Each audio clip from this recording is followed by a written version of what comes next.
सामाजिक समरसता का हमारे भारत में, हमारी सभ्यता में एकता का संदेश है। इसमें मैं धन्यवाद देना चाहूंगा माननीय प्रधानमंत्री श्री नरेंद्र मोदी जी को। उनके नेतृत्व में इतना जबरदस्त आयोजन हुआ। मैं धन्यवाद देना चाहूंगा माननीय मुख्यमंत्री श्री योगी आदित्यनाथ जी को, इतना अच्छा इसमें आयोजन हुआ। मैं साथ ही धन्यवाद देना चाहूंगा बिहार और मध्य प्रदेश के मान्यवर मुख्यमंत्रियों को भी। सबके सहयोग से रेलवे ने सबका एक साथ मिलकर एक बहुत क्लोज कोऑर्डिनेशन के साथ काम हुआ और उस क्लोज कोऑर्डिनेशन के कारण जहां हमने 13,000 ट्रेन की प्लानिंग की थी, 16,000 से ज्यादा ट्रेन, 16,000 से ज्यादा ट्रेन चलाई। करीब 4.5 से 5 करोड़ के आसपास श्रद्धालुओं को लेके इसमें संगम में और महाकुंभ के दर्शन के लिए ला पाए। बहुत ही क्लोज कोऑर्डिनेशन रहा राज्य की पुलिस के साथ, आरपीएफ का, जीआरपी का और जो रैपिड एक्शन फोर्स वगैरह जो लगी, सबका क्लोज कोऑर्डिनेशन रहा। रेलवे के सभी विभागों का बहुत अच्छा क्लोज कोऑर्डिनेशन रहा।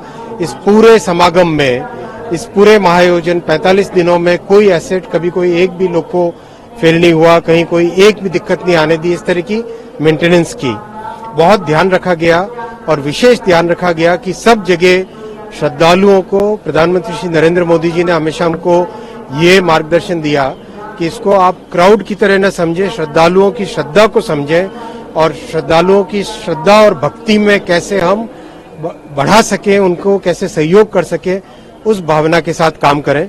कई अच्छे इनोवेशंस हुए, जैसे खुसरो बाग का जो होल्डिंग एरिया बना, बहुत बड़ा इनोवेशन था। उसके कारण सर्ज क्राउड जब आया तो उसको मेंटेन करना आसान रहा।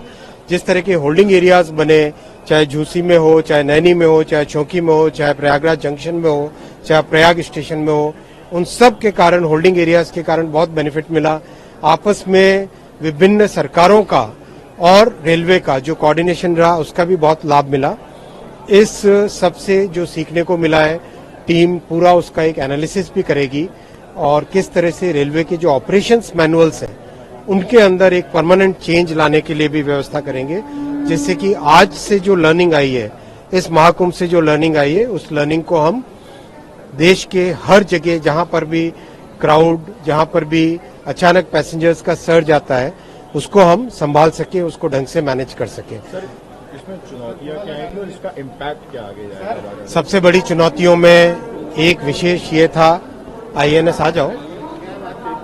सबसे बड़ी चुनौतियों में एक सबसे बड़ी चुनौती ये थी कि किस तरह से जो श्रद्धालु रिटर्न जाने वाले हैं उनको इस तरह से कंट्रोल किया जाए, किस तरह से मैनेज किया जाए कि इस स्टेशन पे लाना है या किसी और स्टेशन पे ले जाना है, इस सब का विशेष ध्यान रखा गया और इसका बहुत लाभ हुआ। जैसे मैंने अभी बताया आपको, खुसरो बाग के होल्डिंग एरिया के बना देने से एक सिग्निफिकेंट इम्प्रूवमेंट आया। एफओबीज 12-12 मीटर के जो बनाए, उसका सिग्निफिकेंट इम्प्रूवमेंट आया। जो वॉर रूम बनाए गए हर स्टेशन पे, डिवीजन में, जोन में, रेलवे बोर्ड में, उस वॉर रूम से बहुत अच्छा क्लोज कोऑर्डिनेशन हो पाया। किसी भी फील्ड से जो भी इनपुट आता था, उस इनपुट के ऊपर तुरंत रेलवे बोर्ड से उसका अप्रूवल, कार्रवाई वो करना, उसका एक बहुत बेनिफिट मिला। तो इस तरह की जो चीजें लर्निंग्स आई है, उसका देश भर में लाभ होगा। धन्यवाद।